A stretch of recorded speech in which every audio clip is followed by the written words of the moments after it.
My name is Anthony J. Hilder. I'm a political analyst, a free rightist. I believe in the free right of choice. Choice is freedom. Freedom is choice. That's the way it's been. That's the way it's always going to be. The lack of choice is the lack of freedom. And we in the United States of America have been losing our choices and our chances for freedom and sovereignty day by day for the past 50 years. Our money buys less. Our voices are still free to speak, and that's why I'm speaking to you. This is January 31st. It is the last day of the first month of 2008. A couple of days ago we had a primary election, or I should say selection, in Florida. Senator McSame, oh yes, Senator McSame, S-A-M-E, won that contest with Romney coming in second. Huckabee was in there and Giuliani was stepping out, and Ron Paul was hanging in. I'm a Ron Paul supporter simply because he's a libertarian. He understands freedom and what freedom is all about. There's a movement for Ron Paul around the country. He came in second in Louisiana. Of course, that was never mentioned. He came in second in Nevada. And when Fox News talked about the contest over there, they talked about the first winner and the third winner. They didn't talk about Ron Paul.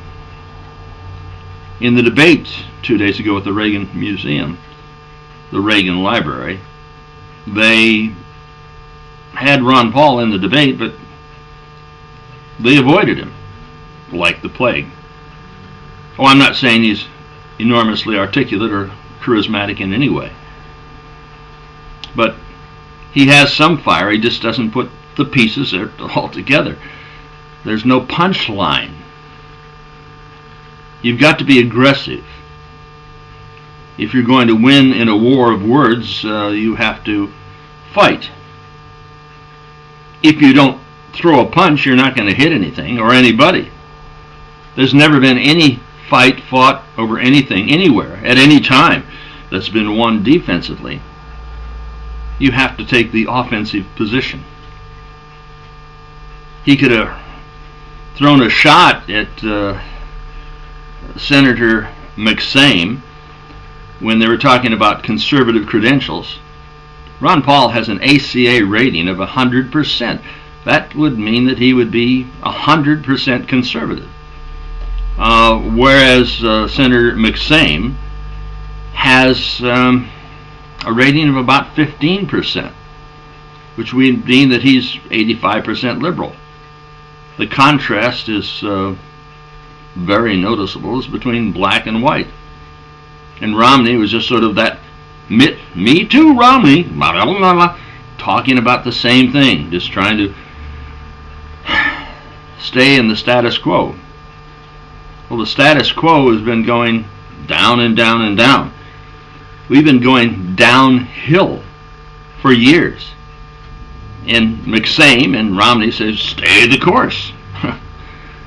Well, the course is going towards disaster. Not only into a recession, it is going into a depression. To stop that, we're going to have a change.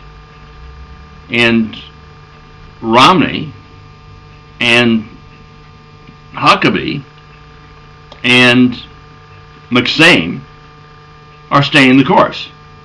Well, Huckabee a little bit differently, though. He's talking about ending the income tax and having what he calls a fair tax, a value-added tax, a sales tax, so to speak, so that everybody pays the same percentage. That would be fair, but we don't need an income tax and we don't need a sales tax. We need some taxes to protect our commerce, because the neo-Nazi cabal that runs our commerce and our currency, they are taxing us to death. Oh, they don't pay any tax. We pay the tax.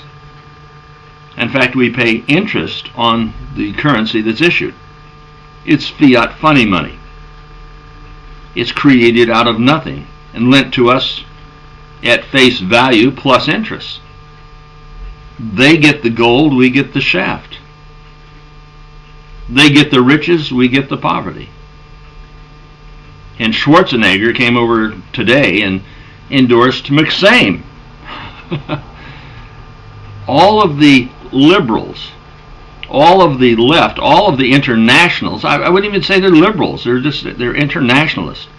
They want a new world order. Ein Volk, ein Reich, ein Führer, one world, one race, one ruler. McSame, is Bush in disguise. He's talking about not ending the war, but continuing the war. They're even talking about a 100-year war, where we're drained by $1 billion a day. It comes from we the people to those guys out there. Yeah, it comes out of your pocket and mine and everybody else that you know who's a good, decent, hard-working people. It's coming to pay the Bechtels, the internationalists, the guys who run those multi-billionaire, billion-dollar corporations. It's the banksters. Now, Ron Paul is the bankster's worst nightmare and the people's best friend. Oh, he's a soft-spoken guy. I've done an interview with him, talked to him on occasion, but he doesn't have it. He doesn't, he doesn't get it. Not only do you have to talk to the people, you've got to walk with the people. You've got to understand that we're hurting. Our jobs are being exported. Slave labor is being imported. So we export our jobs and import slave labor product from China. And then the Bush is talking about, oh, we've got to save the economy. Let's borrow 150,000 million, that's $1 billion, from China. And then we're going to give it to the people, in which in turn they will buy product from communist China. So not only will we have not gained, we will have lost and have to pay not only for the loss, but a tax on the loss to pay for the interest on the monies that they loaned us. We, the people, support tyranny.